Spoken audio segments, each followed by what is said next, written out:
Hi, I'm Sarah Ray from Welsh Duffield, and today we'll be talking through the effects of stress on our body and also some ways to manage it, including mindfulness and meditation and some other relaxation techniques as well. So first off, what is stress? So stress is your body's way of responding to any kind of demand or threat. So when you sense danger, whether it's real or it's just imagined, the body's defenses kick into high gear in a rapid automatic process, which is known as the fight or flight reaction or the stress response. So the stress response is really the body's way of protecting you. Especially in emergency situations, stress can actually save your life. So for example, if you're slamming on the brakes to avoid an accident, that's a place where stress is really helping you. And stress can also help us in other smaller ways. So it's what keeps you on your toes during a presentation at work. It can sharpen your concentration if you're trying to score the game-winning goal, or it drives you to finish a project when you'd rather be watching TV.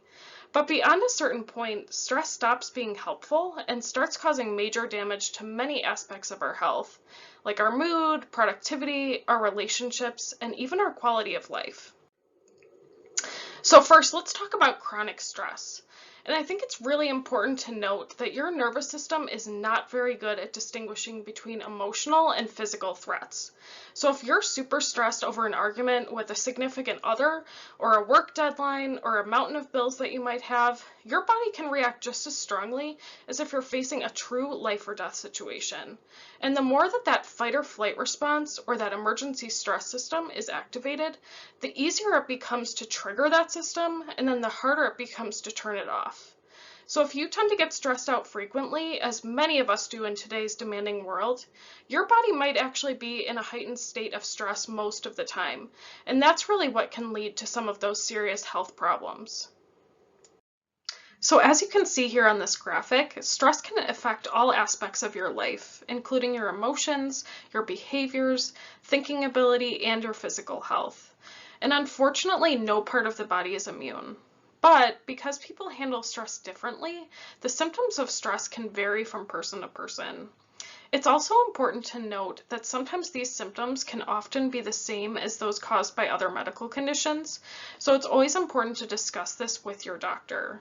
But I also did just want to talk through some of these physical symptoms of stress, just as a way to start to notice how this stress may be affecting you in your life.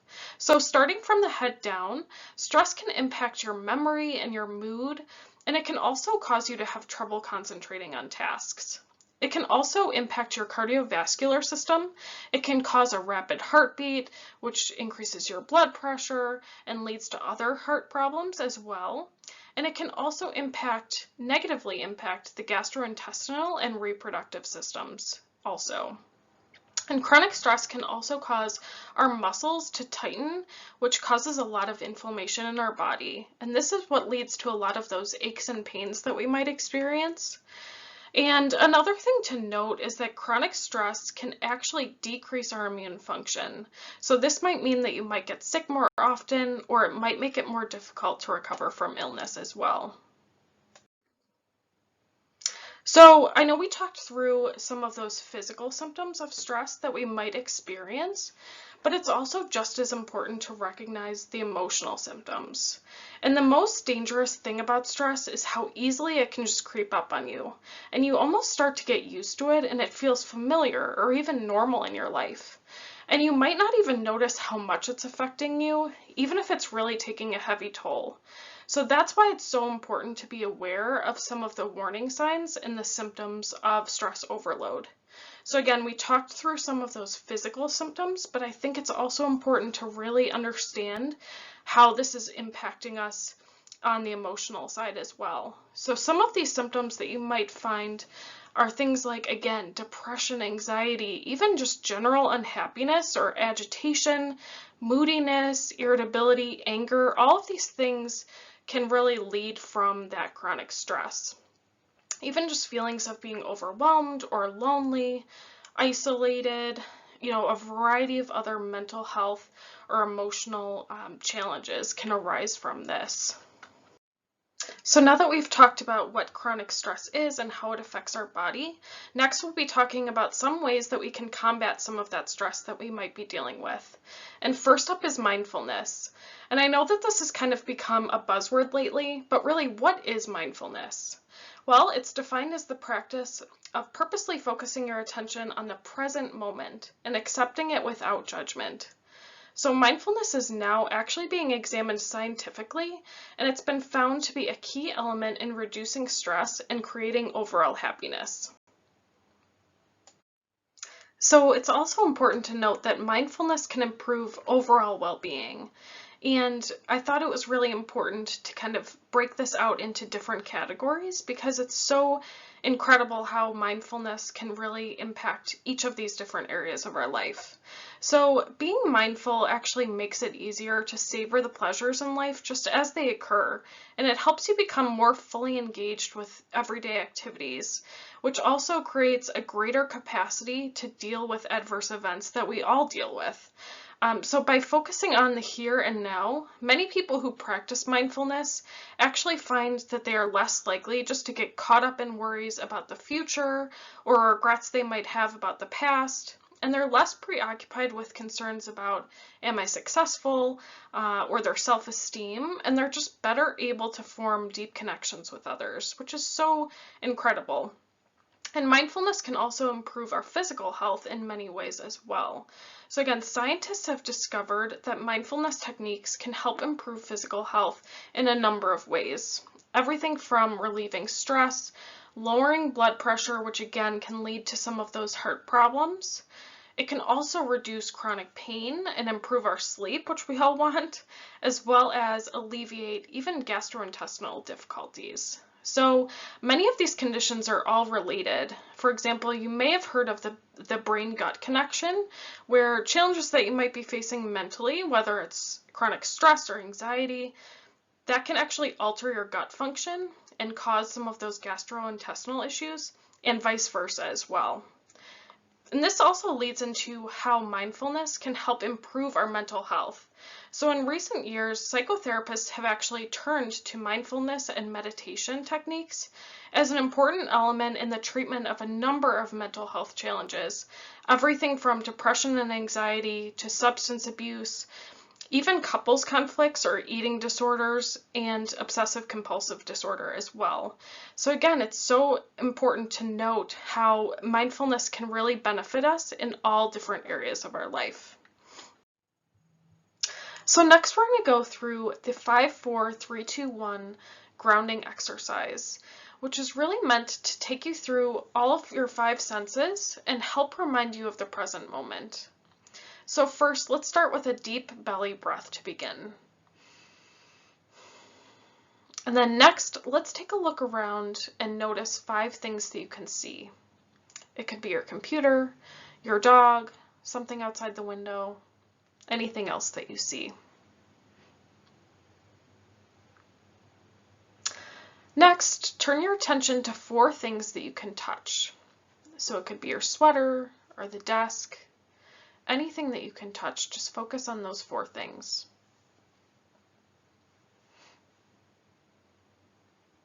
Next, listen for 3 things that you can hear. So it could be a car outside, someone in your house on a Zoom call, the clock ticking. Listen for those 3 things that you can hear. Then turn your attention to 2 things that you can smell. Maybe you just made some coffee, maybe you're burning a candle. Just focus on those 2 things that you can smell. And then finally, focus on 1 thing that you can taste. So maybe you have a mint in your mouth, maybe you just made some tea, that 1 thing that you can taste. So once you've completed this exercise, the idea is that you're able to stop some of those spiraling thoughts that you might have had, and you're brought back to the current present moment. So in other words, this is meant to stop that stress response that we've been talking about and bring you back to a more calm and mindful state. So feel free, anytime that you're feeling stressed or overwhelmed, this is an exercise that you can come back to, and it will help you kind of activate that relaxation response. So next we'll be talking through meditation and why this is such a helpful practice and how we might be able to start practicing this. So first, what is meditation? It's really about practicing awareness and gaining a healthy sense of perspective. So it's really not about becoming a different person or a new person or even a better person. You're not trying to turn off your thoughts or feelings. You're learning to just observe those feelings and thoughts without judgment. And then eventually, the idea is that you'll start to gain a better understanding of those thoughts and feelings as well.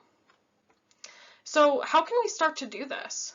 Like we said before, meditation is a practice, so that means you need to practice it in order to get better at it. So the good thing about this is there's a lot of great resources and apps out there now that can help us to learn and practice the art of meditation. So some of the apps on this screen are a really great place to start, and many of these offer some free content as well. Insight Timer is actually one of my favorites.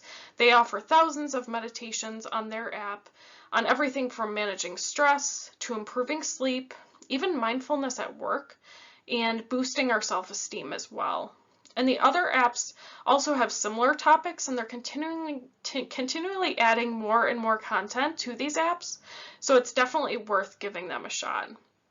I also wanted to note that meditation doesn't necessarily have to take a lot of time, and I think sometimes people think of meditation as a practice that takes an hour or even more than that. But really, even just taking 5 minutes at a time to breathe or do a short meditation is really enough to reap some of those benefits. And these apps also offer, meditations in a variety of time increments, so you can find what works for you. So even if you just have 5 minutes in between meetings, doing one of these short meditations can be extremely beneficial, and it can actually help improve productivity as well. So it really is time well spent. So finally, when stress overwhelms your nervous system, your body again is being flooded with chemicals that prepare you for that fight or flight response that we talked about. And this stress response, again, it can be very life-saving in those emergency situations where you have to act quickly. But when it's constantly being activated by the stresses of your everyday life, and we all have that, right? That's what really can wear your body down, and it takes a toll on your emotional and physical health. So no one can avoid all stress, but you can counteract its detrimental effects by learning how to produce the relaxation response, which is really a state of deep rest, and this is the polar opposite of the stress response. And that relaxation response is what helps put the brakes on stress, and it brings your body back and your mind back into a state of equilibrium. So when the relaxation response is activated, many things happen within your body, and you can see some of those on this slide here as well. So your heart rate slows down, your breathing becomes slower and deeper, your blood pressure even drops or even stabilizes, and your muscles relax. So when we're really stressed, many of us hold a lot of tension, especially in our neck and shoulder area, but activating that relaxation response can really help to reduce some of that tension, and then that may even relieve some of the pain that's associated with that. And another effect of activating that relaxation response is that blood flow to the brain actually increases.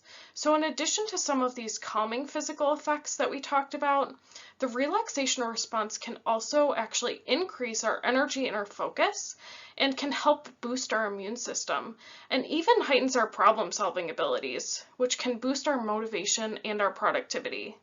So the best part about this is that anyone can reap these benefits with regular practice. So while you may still choose to pay for a professional massage or an acupuncture session, most of these relaxation techniques can actually be done on your own, or just with the aid of some of those free apps that we talked about, or even just some online videos. So it's important to try out different things and just see what works best for you. And again, this may change from day to day as well, and that's okay too.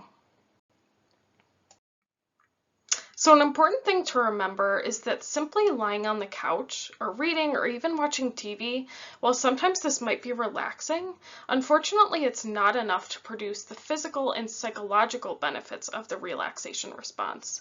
So for that, you'll need to actively practice a relaxation technique. So finding the best relaxation technique for you is so important because there's no single technique that is best for everyone. The right relaxation technique is the one that resonates with you and it fits your lifestyle and it's able to focus your mind and interrupt those everyday thoughts to elicit the relaxation response. And you may even find that alternating or combining different techniques may provide the best results. So also how you react to stress may influence the technique that works best for you. So next we'll talk through a few different techniques that might work best based on how you react to stress. So if you tend to become angry or agitated or keyed up during stress, you may respond best to stress relief activities that quiet you down, such as meditation, progressive muscle relaxation, deep breathing, or even guided imagery. But on the other hand, if you tend to become depressed, withdrawn, or even spaced out under stress, you may respond best to stress relief activities that are stimulating and energize your nervous system, such as rhythmic exercise, massage, mindfulness, or even power yoga. So again, this isn't to say that any of these techniques are better than the other. It's really all about recognizing how you react to stress and trying out the different techniques until you find a few that work best for you. So thanks for tuning in, and I hope you learned some new techniques to deal with stress and ways to activate that relaxation response. If you're looking for more healthy tips and resources, please visit walshduffield.com. Thanks and be safe and well.